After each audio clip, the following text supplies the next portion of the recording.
It's like coming back to Albuquerque. It wasn't the greatest place to grow up.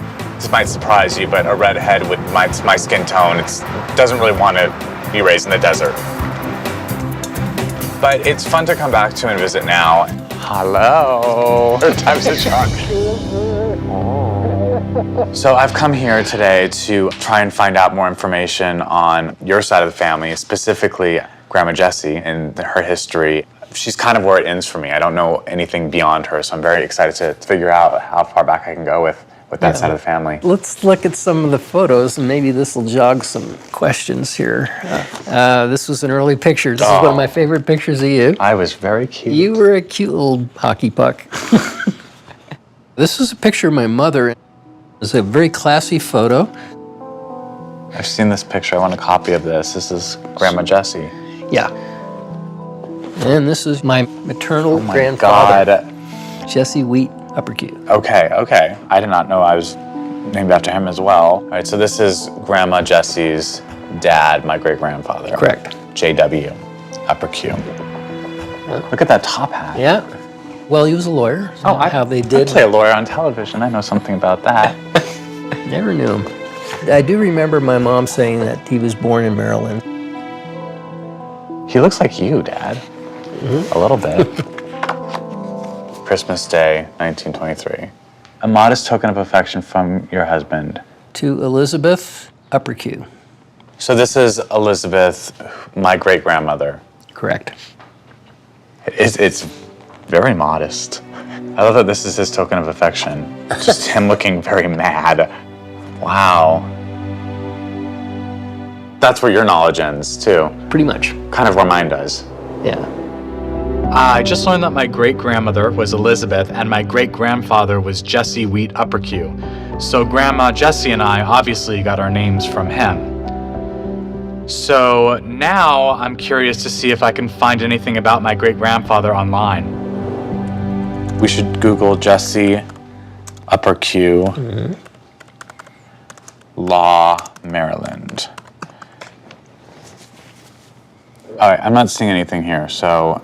Well, maybe you can refine the Google search, and I've seen my grandfather's name spelled with an E on the end. Okay, Jesse Uppercut with an E. Yeah. The Baltimore murder. Oh my God. Baltimore, Maryland, August 27th. Miss Amelia Wheat, age 78, residing at number 634 Lombard Street, was murdered in her bed by shooting at about 2 o'clock this morning. Her nephew, named Jesse Uppercut, has been arrested, charged with the murder. Oh my gosh. Did you know about this? No, I didn't. Oh my God. Jesse Tyler Ferguson is with his father in Albuquerque, New Mexico. He just learned that his great-grandfather was once charged with murdering his own aunt. Jesse Uppercut, age 22, was in the house and first gave the alarm of the murder. On the arrival of the officer, Uppercut stated that during the night, his aunt called to him and requested him to come in her room as she felt nervous. I guess he lived with her. He did so, laying down on the bed by the side of Miss Wheat, and shortly thereafter fell asleep. How long he slept, he does not know, but was suddenly awakened by the report of a pistol when he discovered a man retreating from the room to the front door.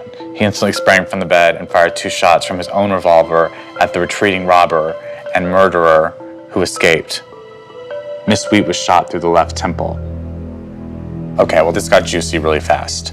Uppercut is a law student and is said to have sustained an unexceptionable reputation among those who knew him, meaning he was an upstanding individual. Okay.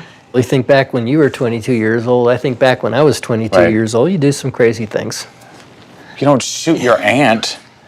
He obviously did not end up in prison, or did he? I don't know. Maybe he spent some time in jail, so I don't know really where to go from here. At this point, maybe a historian could help clarify some of these details. So head to Maryland. Yeah, that's a good idea. I mean, we really jumped into the deep end with this because murder was not something that I was expecting to see. If this was like a distant relative, it might be a different thing, but knowing that it was my grandmother who I knew so well and it was her father, that makes it so much more palpable and so much more real.